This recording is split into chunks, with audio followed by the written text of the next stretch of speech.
Welcome, everybody. Welcome. Oh, it's wonderful to see everybody's faces. If you're able to turn your video on.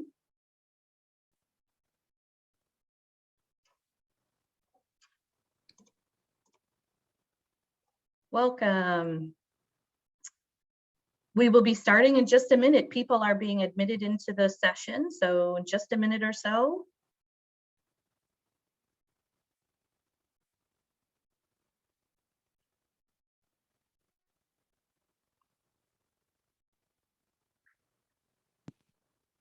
Okay. Wonderful. Okay. Hello. All right. I think we have so much information to get through, and I cannot wait to pass the mic to Jane, our speaker. So I think we're going to go ahead and get started. For everybody's information, this session is being recorded at this time too. So I will go ahead and again, as I said, welcome today to this session of the EHE Community Connections. My name is Maida Sutliff. I'm the Executive Director of the EHE Foundation. And today I am thrilled to introduce our speaker, someone who many of us know and love around the world, Jane Gutkovich. Jane is one of the founders of the EHE Foundation. She is our board member emeritus, and she is an absolutely incredible EHE patient advocate. And Jane is going to be providing an EHE update on what happened at ASCO. ASCO is the American Society of Clinical Oncology annual meeting, and it was recently held in Chicago, Illinois, June 3rd through the 7th. So before we pass it over to Jane, I have a couple housekeeping items. Please, in order to be considerate and respectful to everyone attending and to our speaker, please make sure your audio is muted now and at all times during Jane's presentation, unless she requests otherwise by you. So if you're moving about too, or if you have movement behind you, you can go ahead and turn off your camera so that it's not distracting for the speaker or the other participants. And for this session today, Jane will be speaking for up to an hour, 45 minutes to an hour, and then we will have some time for discussion and Q&A. So during her presentation, if you could please hold your questions, but we want you to keep them in mind. And so to make it easy, you can type the questions in the chat box at the bottom of your screen. And I will be collecting those, and those will be saved for the record as well, so don't worry. And also, when we get to the Q&A, if you have questions then, because we're going to have a lot of people on this call, I'm pretty sure, there's a handy function at the bottom of your screen where you can click and there's a little raise hand. And that way I'm alerted so that we can call on you and you can unmute and share your question. So I'd like to remind all participants that the foundation does not provide medical advice. The information that we provide here in these community connections is for your information. We encourage you to take all of this information and any questions to your healthcare provider. And now I will turn it over to Jane. Hi, everybody. It's amazing to see everybody. Thank you so much for coming. It's amazing to see familiar and unfamiliar faces.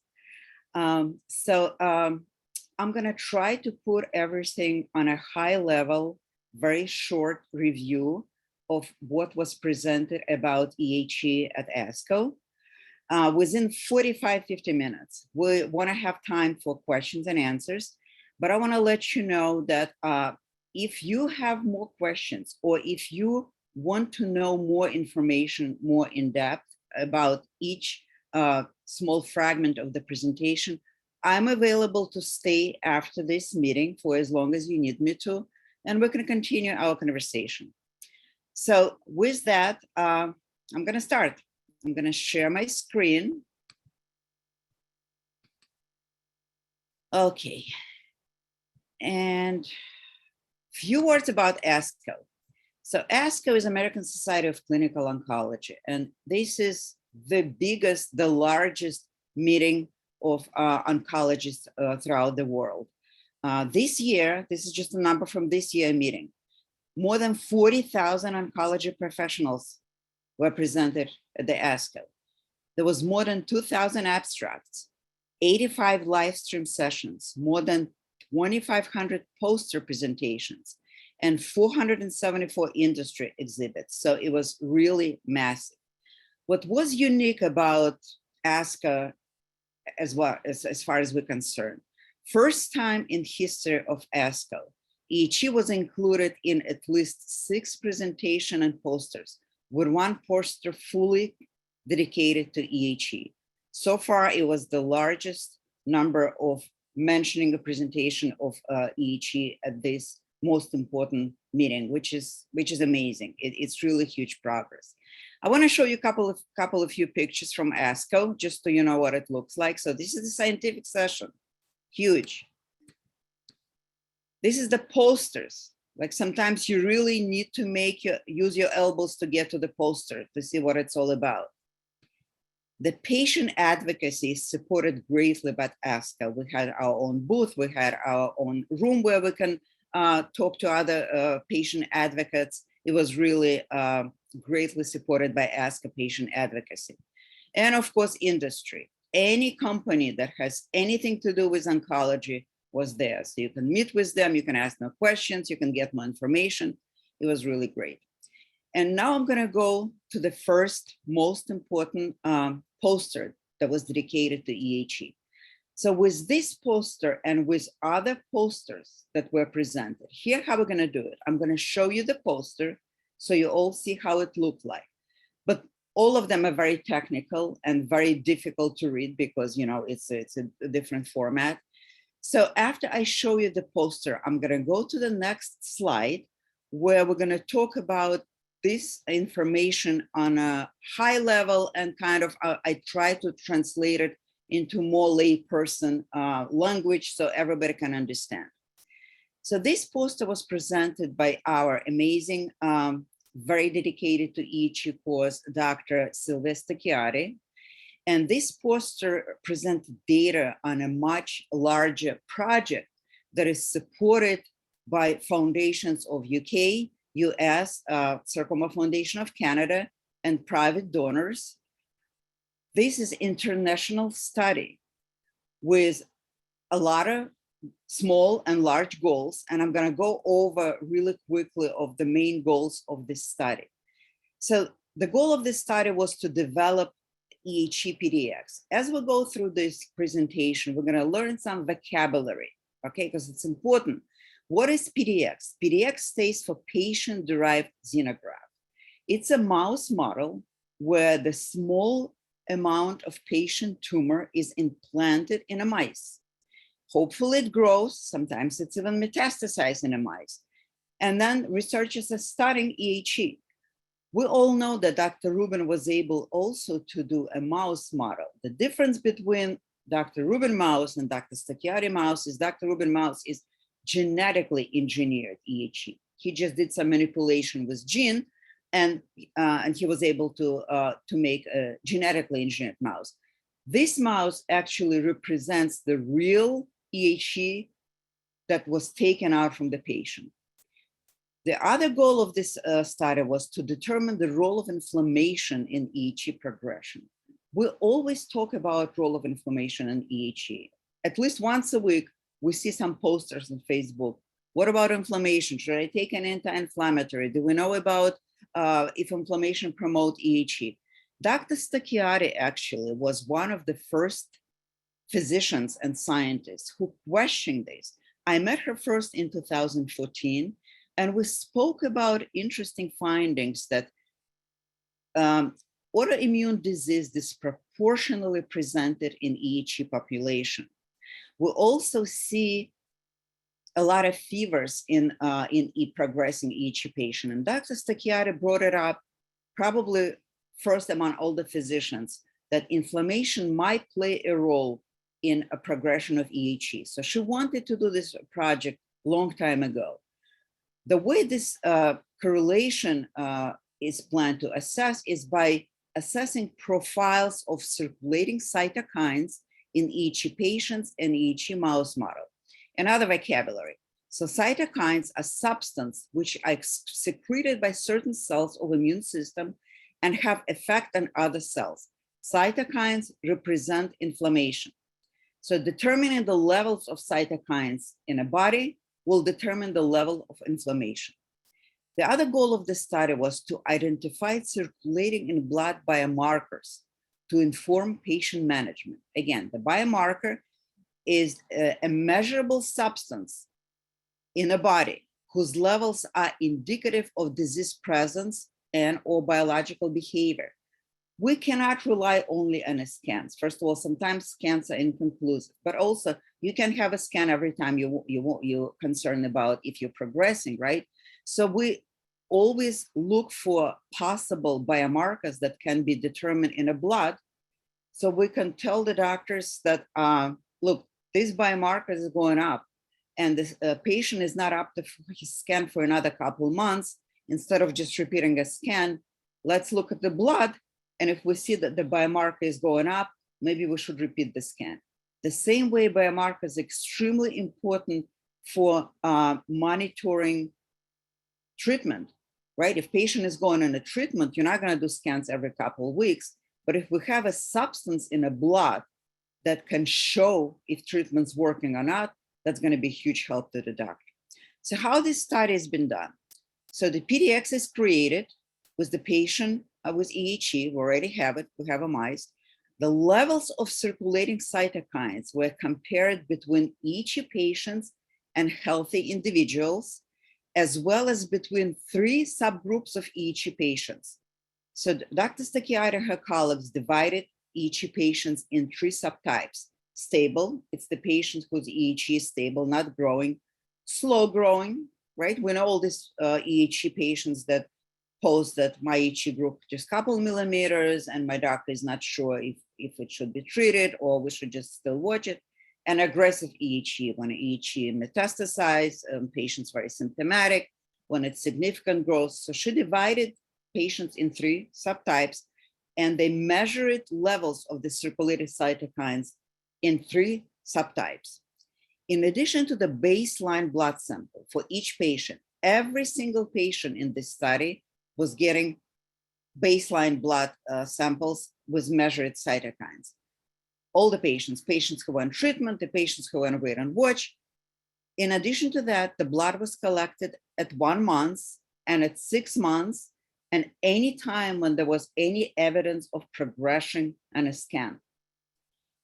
Pdx, which is the mouse model, was also used to screen various drugs and to assess the same circulating cytokines as in EHE patients, because it's very important to see if what we see in a patient actually happening in a mouse, because we want to make sure this mouse is a reliable model that we can trust. In addition to that, they established cell lines from the Pdx. So another vocabulary piece. Cell lines is a cancer cells that have been adapted to grow continuously in a lab and are used in research.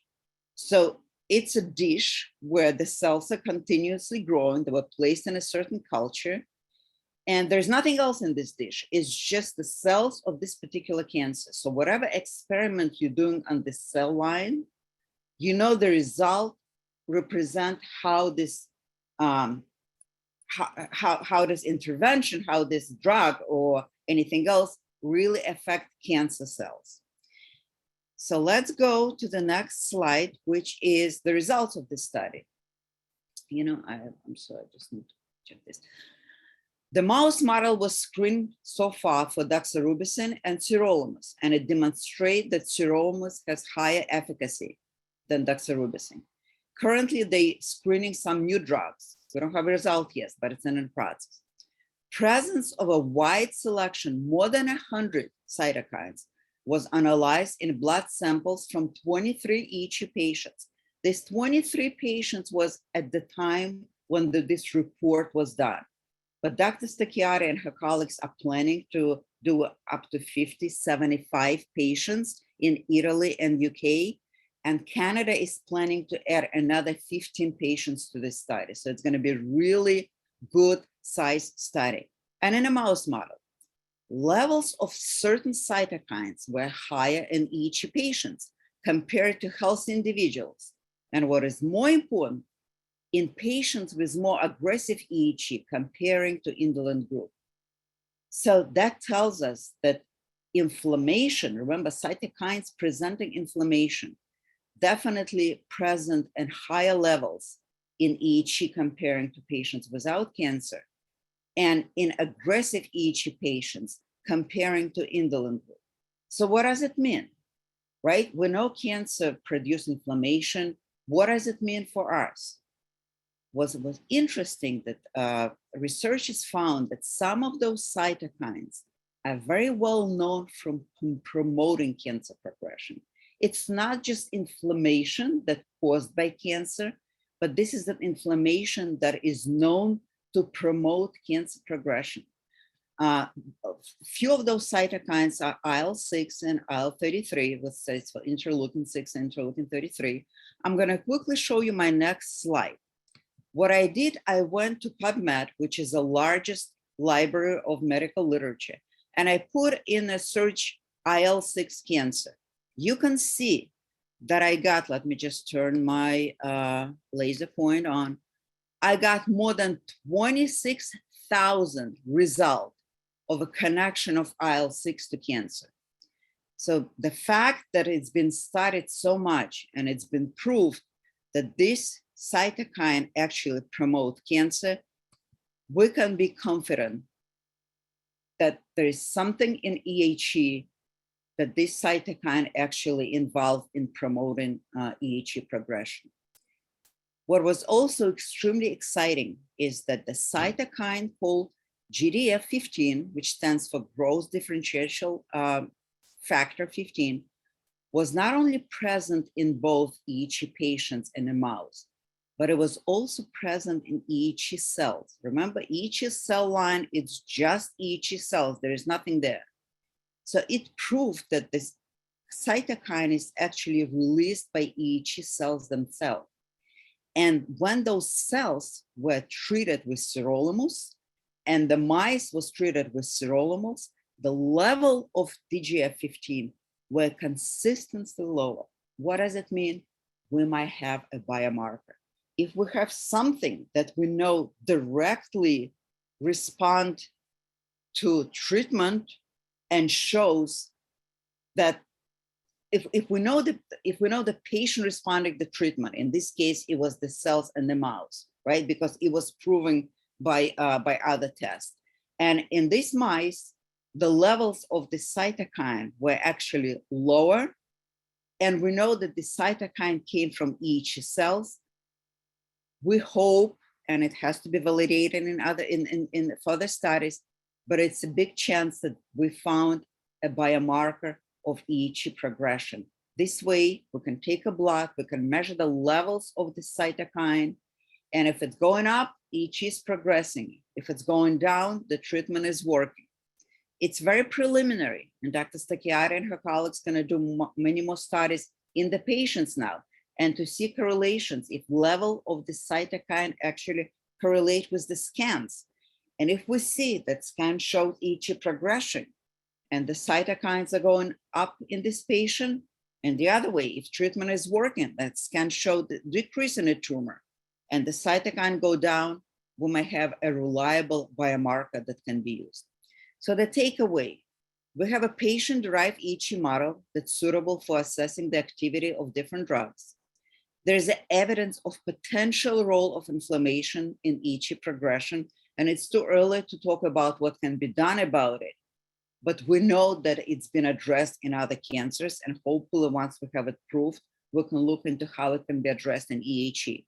There's a candidate blood biomarker of EHE progression, which is going to be again validated further, and hopefully we can use it to monitor treatment response and EHE progression. I also want to bring your attention to something very important. This project was fully sponsored by patients' organizations. So next time when you see we're advertising our 5K or Giving Tuesday, and we're asking for your support, you know where your support is going. You know how your support can translate into meaningful and very important research for the patients. Next, this we saw. Okay, let's get some basic facts about inflammation and cancer. So we know that chronic inflammation increases cancer risk and promotes cancer progression. We know that sometimes metastases occur at the site of healing wounds, and it happened due to activation on inflammatory process. I want to stop here just for 1 second and tell you, please don't think that that means that you should not go for surgeries. Because we know that sometimes EHE pops up at the scars after the surgery, but first of all, it doesn't happen that often. We're talking maybe about a couple dozen of patients, and there are hundreds and hundreds of patients that undergo surgery, and it doesn't happen. And the benefits of surgeries save lives. So please don't think that it's a warning sign that you should reconsider surgery. It happens. The reason why I put it in here, because we know that it happened due to activation of some inflammatory processes.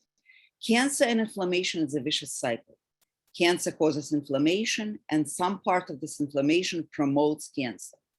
However, as some inflammatory cells promote cancers, some try to eliminate cancer. We always talk about how immune system fights cancer, right? So inflammation is a response of immune system to injuries, infection, or virus, or cancer. So often, depending on circumstances and many, many different factors, the same immune cells can be either pro-cancer or anti-cancer. Immune cells affect malignant cells through production of cytokines that we were talking before, and other inflammatory molecules. And those processes, the anti-cancer and pro-cancer mechanisms, always coexist. There's some mechanisms that fighting cancer, and there's some mechanisms that promoting cancer. They always coexist in cancer. But of course, if we see cancer progressing, we know that pro-tumor effect dominates. So I put a little cartoon here. So, right, this is the scale.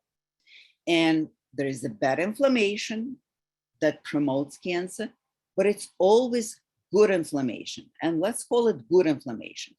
What's happening is that some cells of immune system, let me turn, okay. So this is the immune cell, it's called T cell. By very complex mechanism, this cell was taught to recognize this particular tumor.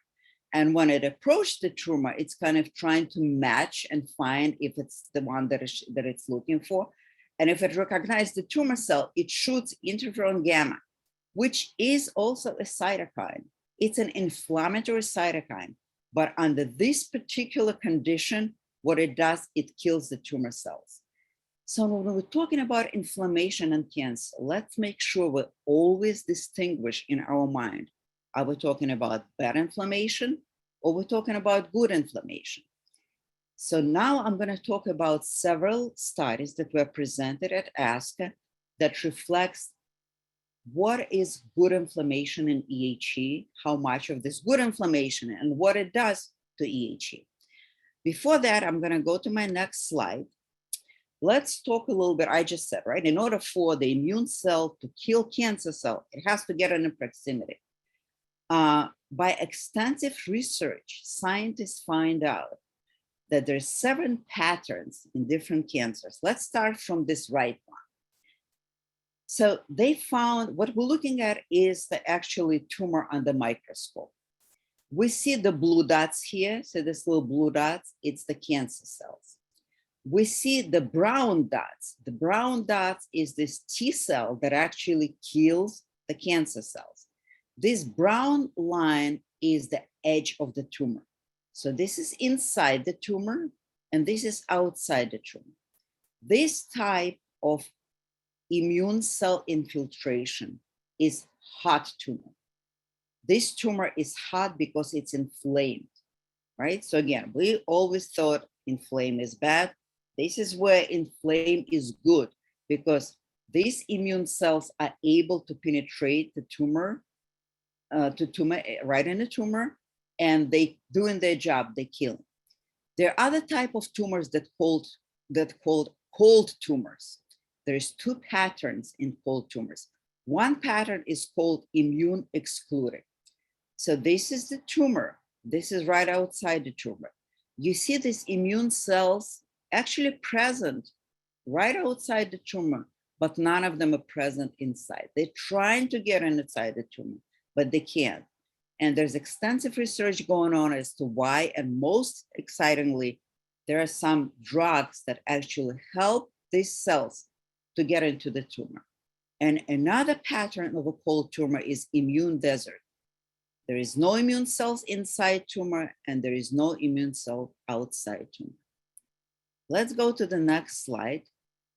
So that was not, let me just turn out this laser. That was not a poster. That was actually a presentation by Dr. Benjamin Nassif from Sloan Memorial Cancer Center in New York. The name of the presentation was Presence of Immune Infiltrates, Increased Expression of Transposable Elements and Viral Response Pathway in Sarcoma Associated with Response to Checkpoint Inhibitors. Very technical. I'm not going to tell you about what each of them means. We're kind of going to go on a high level what it means for EHE.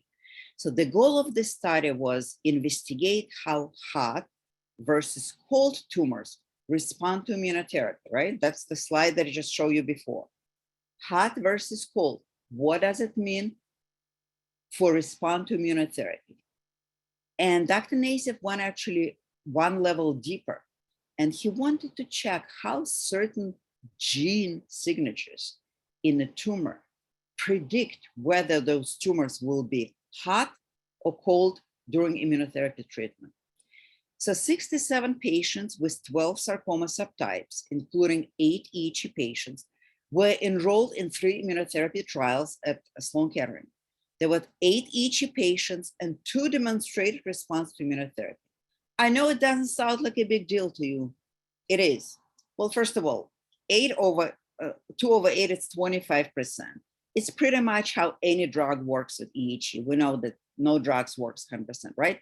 And if you're talking about 100 EHE patients and we get a report that 25 actually had a response to immunotherapy, we'll think it's a lot. And it's just, it just was a small sample. We can't say that it was too few patients. What was significant about it, that EHE was actually included in this study, and Dr. Nassif and his colleague looked at comparison of what happened with the tumor's genetics and tumor microenvironment, comparing to each response. So tissue was analyzed for some gene and correlated with whether this tumor were hot or cold. And the results, as expected, patients with hot tumors had better response to immunotherapy than patients with cold tumors, right? If we have immune cells able to infiltrate in a tumor, of course, they're doing their job better. What was significant that he did confirm the presence of specific gene in tumor genetic analysis predicted whether those tumors were hot or cold. Why is it significant? Let's talk for a few minutes about immunotherapy and EHE. Very often we see the post on Facebook. Does EHE respond to immunotherapy? Patient asks, and we have about 6 patients, I at least know 6 patients that responded to immunotherapy, but we don't really know why. Moreover, very often the patients say, I checked with my doctor who sent my tumor for genetic analysis, and my doctor told me, based on the result of the genetic analysis, you're not a good candidate for immunotherapy. This is not exactly correct statement. Let me show you my next slide. So this is the report from the Foundation Medicine. It's the company that actually checks genetic analysis on many, many patients. What they check for immunotherapy is what's called the Pdl-1 marker.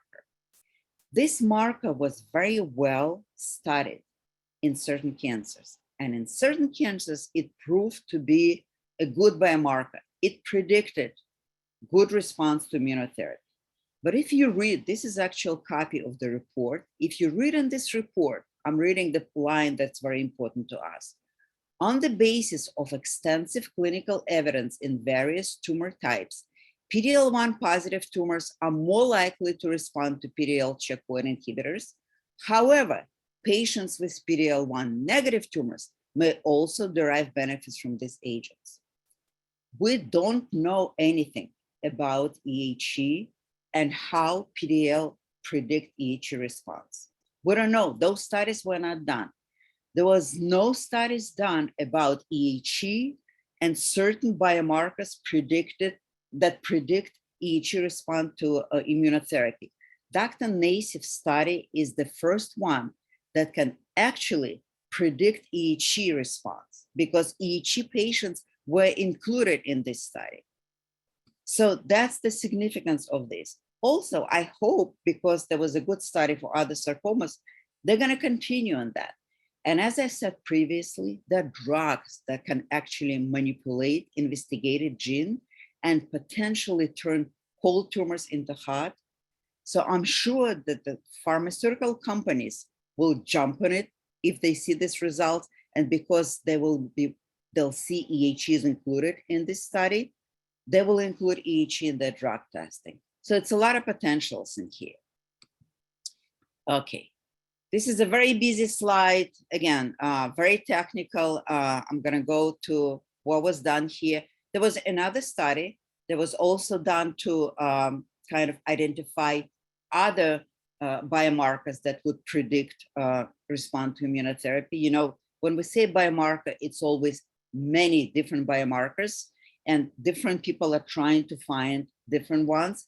What this study done, they actually put together many different biomarkers and created a score. And they decided to see, okay, we know certain sarcomas that respond to immunotherapy very well. And we know certain sarcomas that don't respond to immunotherapy at all. So we're gonna look at all sarcomas and see where they fall comparing to these sarcomas that respond and to these sarcomas that don't respond. It was a very technical score. I'm not gonna talk about it now. So the goal of the study was to investigate presence of multiple markers of immunogenic potential. So immunogenic potential is ability of tumor to respond to immunotherapy. It was 3,600 of sarcoma patient samples representing 45 histological subtypes. There were several subtypes that might have good response and several subtypes that probably will not respond. There were 24 EHE samples included. The results were mixed, but they were not negative. So that was already good, right? We didn't get, no, EHE is not going to respond. They were mixed. The limitation of this study was that all 24 samples were represented EHE. We know as patients with EHE that EHE has completely different behavior in different organs, and specific genetic additional mutations completely change EHE behavior. So it's very possible that EHE in a liver will have totally different response to immunotherapy than EHE in the lungs or EHE in the bones. All EHE was put in one basket here. So it's very possible that if the investigators of this study actually separated the location, maybe we would see that 70% of EHE patients in the liver responded to might have a good response to immunotherapy, but only 2 patients, only 2% of bone EHE responded. That would be much more conclusive, right? So the takeout is that with larger number of samples and stratification of EHE subtypes, we might get more definite result. Jumping to the next one. Another very busy slide, very technical slide on a high level. So our DNA sometimes can be damaged spontaneously or due to different factors, right? Like radiation, for example. But there are intrinsic mechanisms that are capable to repair these problems. Unfortunately, sometimes this mechanism are also altered, and that contributes to cancer progression. So these investigators were trying to find out in different types of sarcomas, how much of the damage to this fixing mechanism, repair mechanism is present and what it means. There was a lot of patient samples. It was 5,300 sarcoma samples representing 38 subtypes. There was 41 EHE samples, which was a significant number. what they found across all sarcoma types that there were some mutations that were most significantly shown in the ability of our DNA to repair itself. And among those were those 3 genes that I listed here. And then they looked if it's present in EHE, and what they found, the presence of these mutations in EHE was relatively low. It was only about 10% of the samples.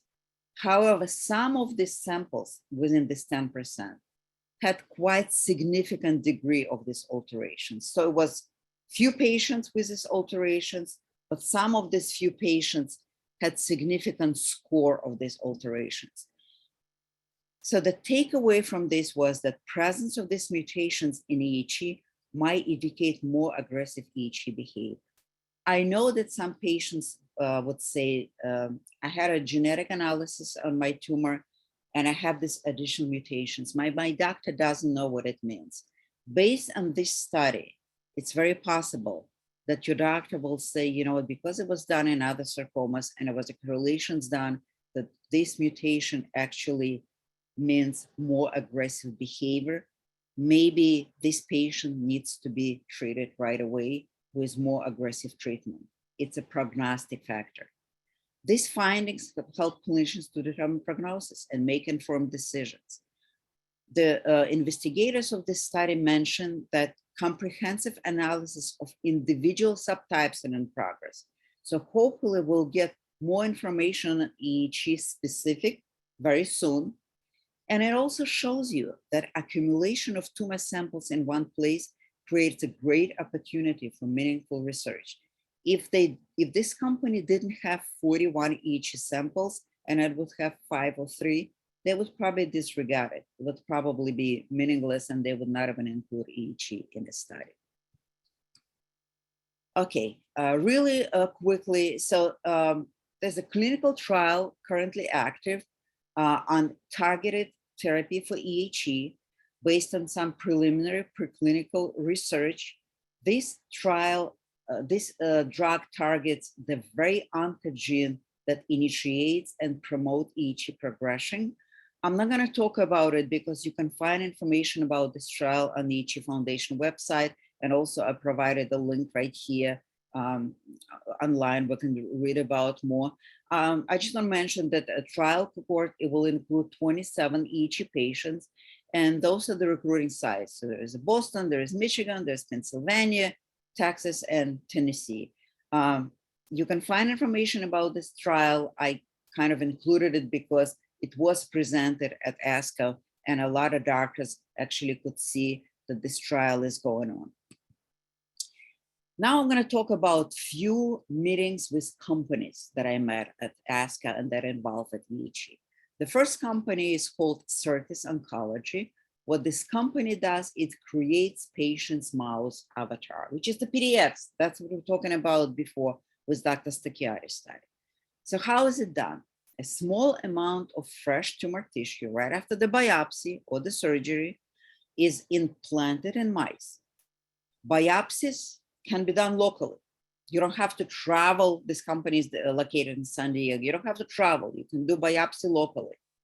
But the tissue has to be sent overnight. It has to be, I think it has to be like 24 to 30 hours for this tissue actually to reach the company. With successful implantation, a Pdx is created. They test up to 7 different drugs during 4 weeks, and they're giving weekly reports to the patient and to the doctor.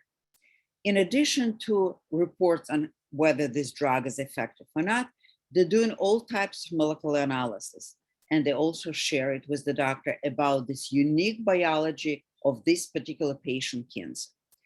So what makes this company different from other companies, right? Because a lot of companies actually are doing PDXs. But first of all, this company is doing PDX that's called orthotopic. So most of companies take the tissue and they implant it under the skin. It's very simple, right? It's very easy to implant it under the skin, and it's very easy to measure the tumor grows. They just have to do the measurements. But this type of tumor would not represent the microenvironment of the patient particular tumor. If the patient is taken from the liver and implanted under the skin, it might be a different story. We know that in EHE, different locations differ greatly in terms of biological behavior of the EHE. So this company actually takes the tumor tissue from the organ in a patient and implants it in the same organ in a mice.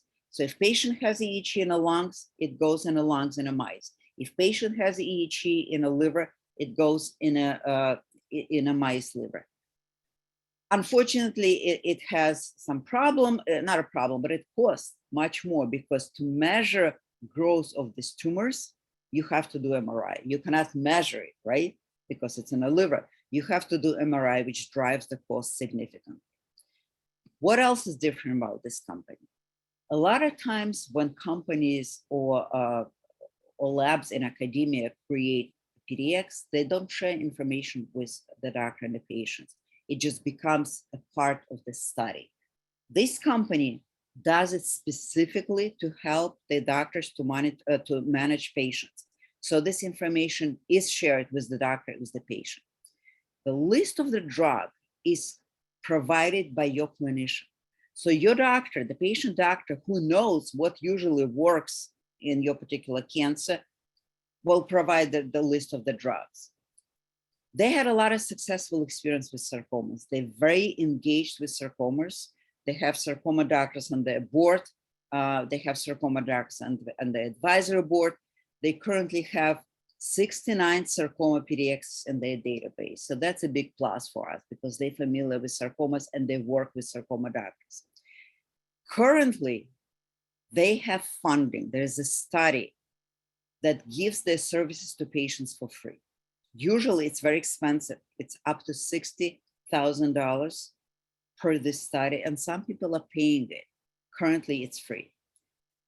I want you to keep in mind that there is no guarantee that tumors will grow.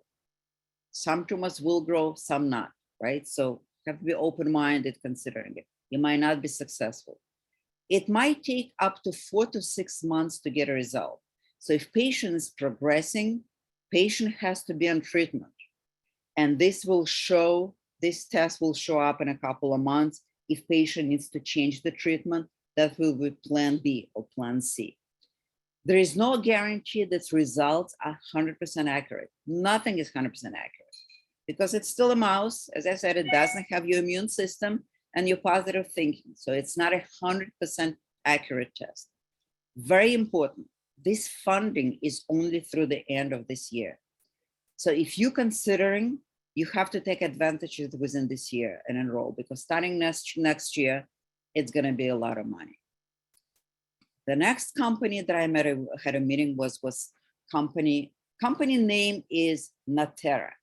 Signatera is a platform that this company uses, and this platform monitors cancer in blood samples.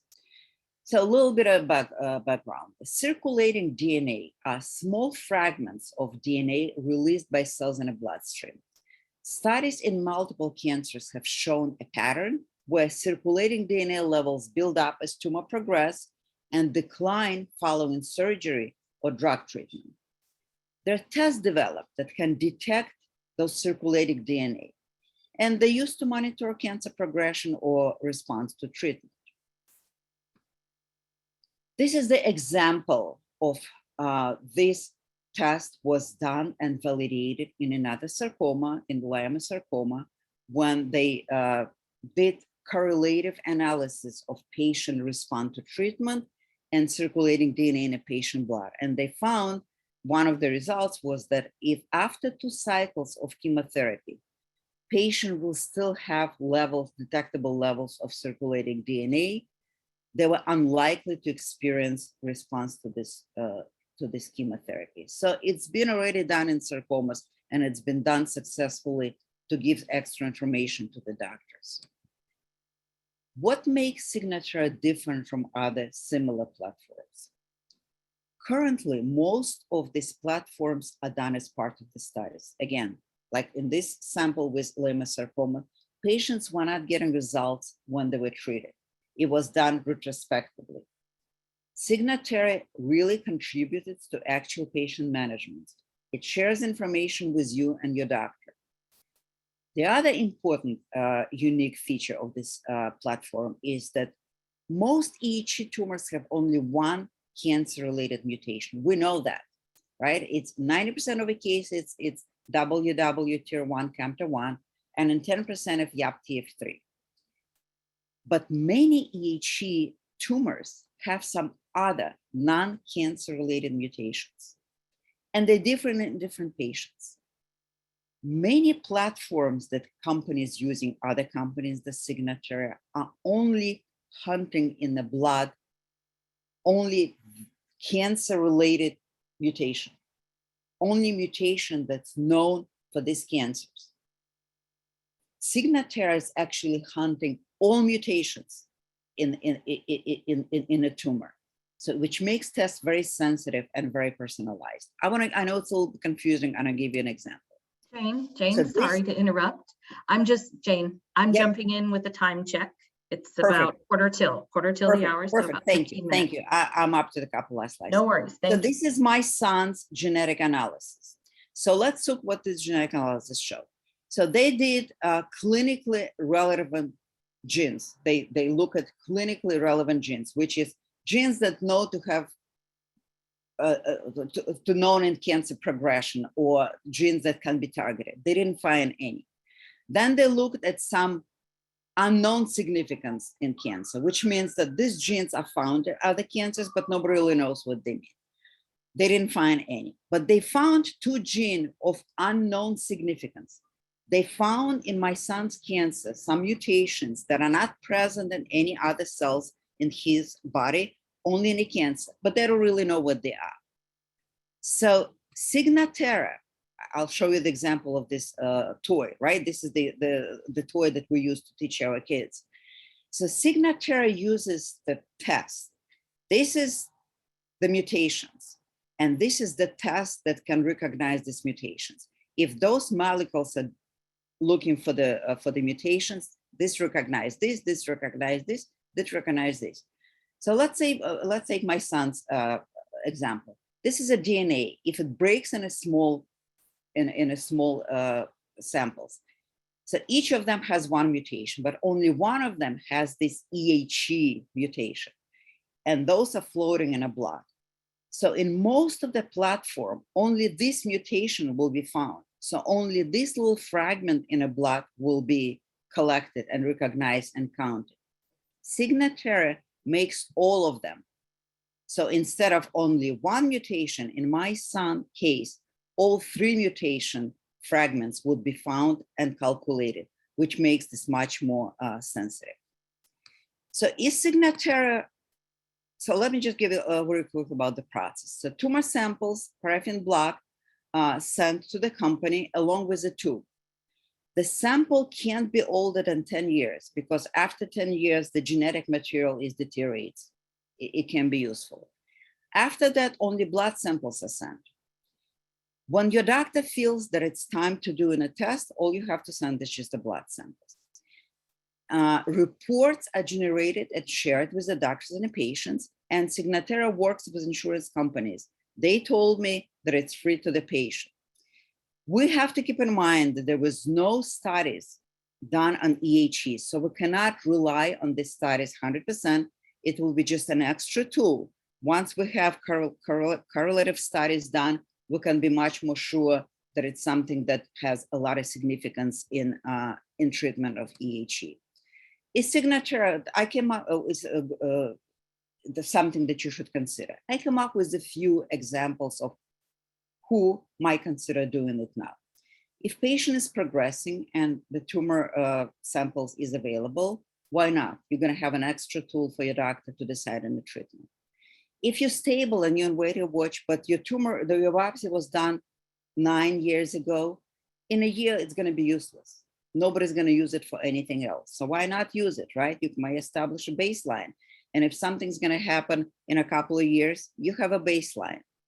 If you have a big chunk of tumor preserved somewhere and you can split it between different studies, why not to take a small piece and establish a baseline? If you're progressing and your doctor really needs to find out which drug is working, and you have a tumor which is superficial, right? If it's in a soft tissue or if it's in the liver very close to the surface, you might want to consider the biopsy. Or if you're going for the surgery, for example, you're going to have a transplant and you think that EHE is only in a liver, you might do it before and after. And if those fragments of DNA are still present in a blood, it might be an indication that EHE is somewhere in your body. Or if there is none, and 2 years from now, they will be detected, it might be an indication that it's recurred somewhere else.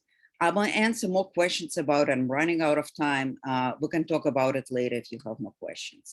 So this is example of, this is actually EHE patients. So you can see the number of EHE cells going up or down, depending how a patient responding to the treatment. I'm gonna just show you very quickly a little bit of history of our group. It's an afterword. I know that people who joined our group long time ago can totally relate to this famous saying about immigrants. When I went to America, I thought the streets were paved with gold, but when I got there, I found out 3 things. First, the streets were not paved with gold, they were not paved at all, and I was expected to pave them. Many of us who were diagnosed a long time ago can say, when I was diagnosed with EHE, I thought I'm gonna go to my doctor, I'm gonna get a treatment. And then I realized that my doctor didn't really know much about EHE, and nobody knows much about EHE, and it's pretty much up to me to decide what treatment I'm gonna get. So that was years ago. Now doctors much more aware of EHE. I came across my post years ago in 2014 about this Facebook group. Dear friends, it's 133 members. Remember beginning? I clearly remember how excited I was to see number 25. It looks like a lot. Now we're real force. Tell your doctor that you're in touch with more than 120 EHE patients and watch her face. That was 2014. We have more than 2,300 members in our group now, right? That's a big difference. But even then, we knew that because it's up to us to pave the road to successful EHE treatment, we rolled up our sleeves and we did what we had to do. First, we did a fundraising for Dr. Rubin because at that time, he was the only one interested in studying EHE research. This is Lenny Wall, who just got engaged, presenting Dr. Rubin the first EHE Foundation check for $10,000, which was huge at that time for us. Now we're talking millions, huge. Then I'm gonna give you a really small piece of Dr. Rubin's appeal to the patients. 1 second, let me, oh, sorry. I want to get this. And we got together this morning. Sorry. This is Brian Rubin, having breakfast with Jane Gutkovich here in New York City. I came in for a meeting and we got together this morning to discuss EHE research. And one thing that came up was the idea of how patients could help this research directly. And one of the things that could be done that would be really helpful is if you could send me pieces of live tissue, and that would come in 2 forms. If you have a surgery or if you have any kind of fluid removed from your body that would have the cancer cells, I would love to get some of that because we can culture that tissue, those cancer cells, and study them in my laboratory, and that would really help to learn how to cure or at least to treat EHE. So it's really simple. All you really need to do is contact me or contact Jane. She can pass. Okay, I think that's enough. You got the idea. Ruben told us, I have money. Thank you so much. You guys are amazing. Now I need something to work on. And we did what we had to do. We roll up the sleeves and we got Dr. Rubin 40 samples of tissue. 40 samples at that time was what put the cornerstone and everything that's going on in a patient in an EHE research now. And we did it. Not the hospitals, not the researchers, not big or small pharma, not National Cancer Institute, we, this group. Now we have more than a dozen scientists working on EHE. We need the tissue.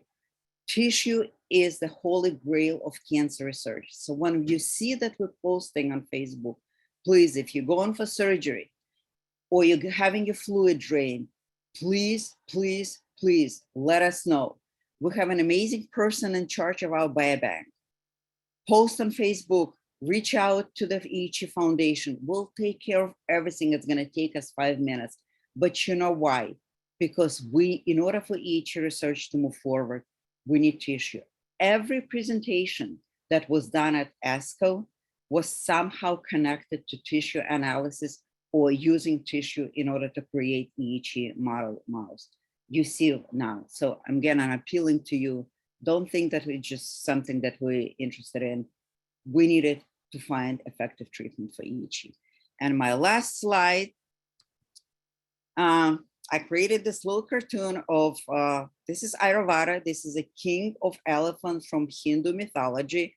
I made him crush the cancer with 3 weapons: tissue, money, and data. And I didn't have time. I wanted to talk today a little bit about the registry that's coming. We're going to have a special session, and I'm sure Denise will tell you more about the common registry. But that's what we need to crush EHE. We need money, which we're getting, and we're counting on your support. We need tissue, we're getting, but we need much more.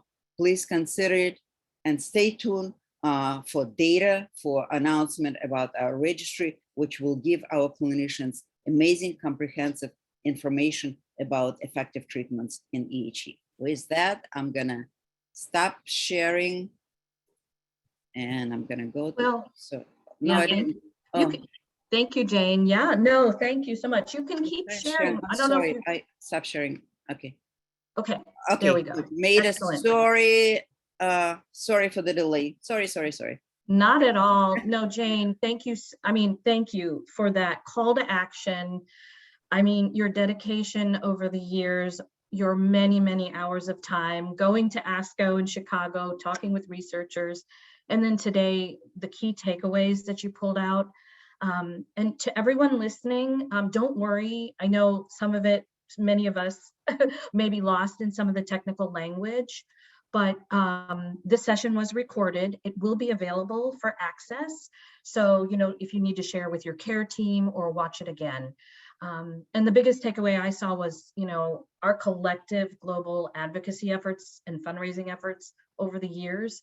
We have an enormous amount of exciting research happening. I mean, it's incredible, Jane, what you saw at ASCO. So thank you so much for bringing that back for us. So we're going to take some questions, I think. There was one question that came in to me, and if anybody listening has any questions and you want to go ahead and put them in the chat, then I can read them out, or we can, you know, you can raise your hand at the bottom of your screen. You'll see that little reactions box. You can click that and then we'll call on you. So the first question that I saw was, Jane, are cytokines something that doctors check routinely during cancer treatment, or would this be a special request? No, they don't.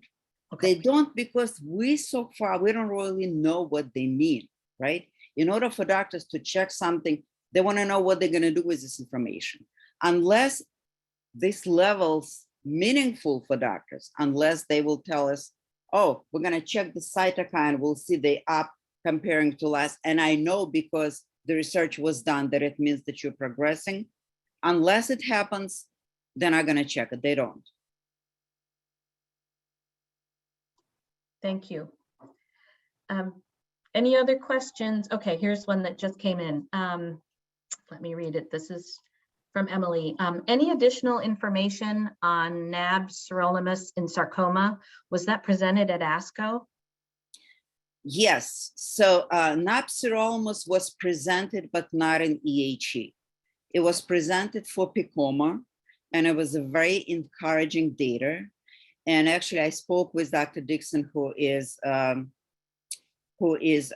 investigator of this, and he said that there's a talks at Sloan Kettering about doing a clinical trial on EHE.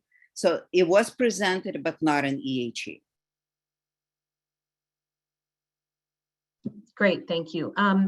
And everyone, you're welcome to turn your video on so we can see faces. I mean, sometimes that's easier. I'm sure Jane would love it. If you feel comfortable, feel free to turn your video on. Okay, so a question from Sharon. Is it worth scheduling a biopsy just to get tissue if you have nothing scheduled? Any idea if insurance would pay for that? It's a good question. Well, if nothing is scheduled and if everything is known about your EHE. Again, I am not giving you advice. Just let's remember that. I'm giving you my opinion. This is something that you should discuss with your doctor. If you're completely stable, right? And if you have your EHE already started, your initial biopsy, then I wouldn't. If you have your genetic analysis done, if your EHE was confirmed by some other reliable methods, and your doctor feels that you're stable and there is no question about treatment, I wouldn't. But I'm just curious, what even worse doing for what? Who asked these questions? Because I don't see the questions. That was Sharon. Sharon, do you want to unmute? Okay. You can Okay. unmute. Hi, yes. My question was to go through a biopsy just to get tissue for a study if I don't need a biopsy for any medical reasons in the foreseeable future. Well, Like I that's don't a have any tough one. stored tissue. Should That's I go that's a tough get a one. biopsy just for the study? That's a tough question. You know, that's something that none of us can impose on anybody. That has to be a personal decision. Will it help some studies? Absolutely. Can we tell you that you have to do it? Absolutely not, because any biopsy is, you know, it's kind of an invasive. Like if you had it on your skin, I would definitely say, go ahead, do it. If you have it in your liver, there's always certain risks associated with it.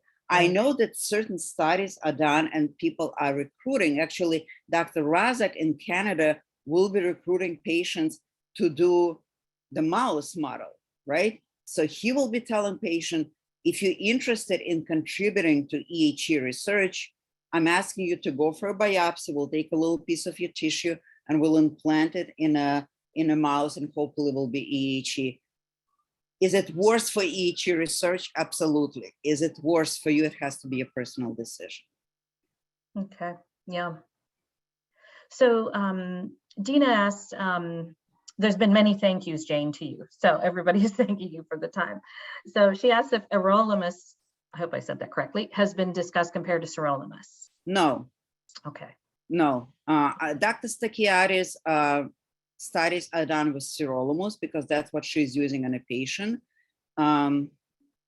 So there was no discussion about sirolimus versus everolimus. Okay. And then she has this, another question. Can Camta Wwtr1 mutate into another type of cancer? No. Well, first of all, I'm not a scientist, right? Right. So These are I getting cannot pretty, give they you, are pretty I cannot technical give you the questions. definite answer. Yeah. The mutation itself cannot mutate to different cancer. As far as I know, who knows, you know, maybe it is. What I do know for sure that EHE that has this one mutation can acquire additional mutations that will be still EHE. It won't be a different cancer, but this EHE might be or might not be more aggressive. Okay. Okay. And as I'm going through the questions and as you're typing questions, please keep in mind, yeah, right, you can't give medical advice, and also to try to keep them as broadly general, you know, applicable as possible, you know, versus your individual medical history or treatment. So, okay, so somebody had asked a question that their oncologist did not approve to do a genetic test for me. Is it necessary, or should you request that? Talk to your oncologist. Okay, this is my personal opinion. Mm-hmm. I think that if you have a tissue sitting somewhere, that it should be done. Many oncologists don't know what to do with results, right? Because I was just talking about it. All those studies that included EHE in broader genomic studies, they will have new information. Now, if you see certain additional mutations, your oncologist will tell you, what do you want me to do with that? I don't know what to do with that. But if 2 years from now, the study will say, if you have BRCA2 additional mutations in EHE, this patient will have more aggressive behavior. This patient needs to be treated more aggressively. And this type of drugs actually works better on this type of EHE. This information might be coming, and I really hope that registry will give this information to you and to your doctor. So if the tissue is already available, and if it can be done for free, which I know the Foundation Medicine and other companies are completely working with insurance companies and it covers, I think yes, I think why not? In addition to that, it's not often, but EHE presented, several EHE patients had mutations that were targetable. And there was a clinical trial done on this particular mutation in other cancers. And believe it or not, EHE patient was the only one who responded to PARP inhibitors. I was in touch with the primary investigator of this study. He sent me a mail. There was a shrinkage of tumor in a lung in this patient. He got into this trial only based on a genetic analysis. So once in a while, you might get a mutation that actually has the drugs to be targeted. Great. Now I know, Jane, at the end of your presentation, you did talk about donating tissue and the importance of donating tissue, and Dr. Rubin way back had even started with that message to patients. But for everybody listening, we no longer have to work directly with a researcher. So as Jane mentioned, I just want to make sure everybody understands we've made it so much easier for the patient to navigate the tissue donation process. All you have to do is go to our website and connect directly with a biobank coordinator, Patty, and we have our own EHE biobank. And so the process, the main goal is to make that as easy as possible for the patient. So just to contact us. I just want to make sure everybody keeps that in mind moving forward. I think we pretty much, Emily had reinforced what you just said, Jane, that if you're having trouble getting genetic testing done or paid for, talk to your oncologist and they can work directly with Foundation One. So if you're in the US, that makes sense. Okay, any other questions or thoughts to share? I think you could go off mute if you need to, if you didn't want to type it. If there's anything, raise your hand so we can hear you. Is there anything anybody would like to share? Guys, and as I said, I know I had to go really quickly through the slides.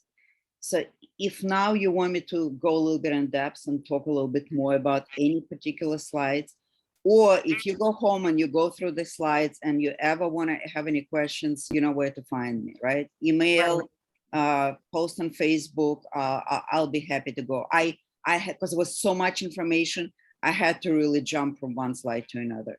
Right. Thank you, Jane. Thank you, everyone from around the world for joining. So much. Yeah, thank you. It was great to seeing everyone. We do have, I wanted to mention real quick, we do have these sessions periodically. They vary in format and topic, like Jane's today on research. We have a couple coming up more group supportive. We have an EHE chat that is facilitated by Julie Wall that is scheduled for next Saturday, July 30th. So you'll get notice of that on the Facebook group and on our website. And then we have the second one in the series by Dr. Vessel and Dr. Beckler. If you were able to attend the cancer identity session, it was really, really, I think it was really useful and supportive and interactive. And that is scheduled for August 6th. So all you have to do is go to our website, fightehe.org, and register to join. Everyone is welcome, even if you missed prior sessions. If you have any questions or ideas for future sessions, please reach out to us on Facebook, email, whatever's easiest. So thank you, Jane, once again. Thank you, Okay. everybody. Thank you. Your It was efforts are amazing to see everybody. greatly appreciated. Thank you all. Thank you Take so care. much. Be well. Thanks a Thank lot. you, everyone. Thanks. Thank you. Bye-bye. Bye-bye.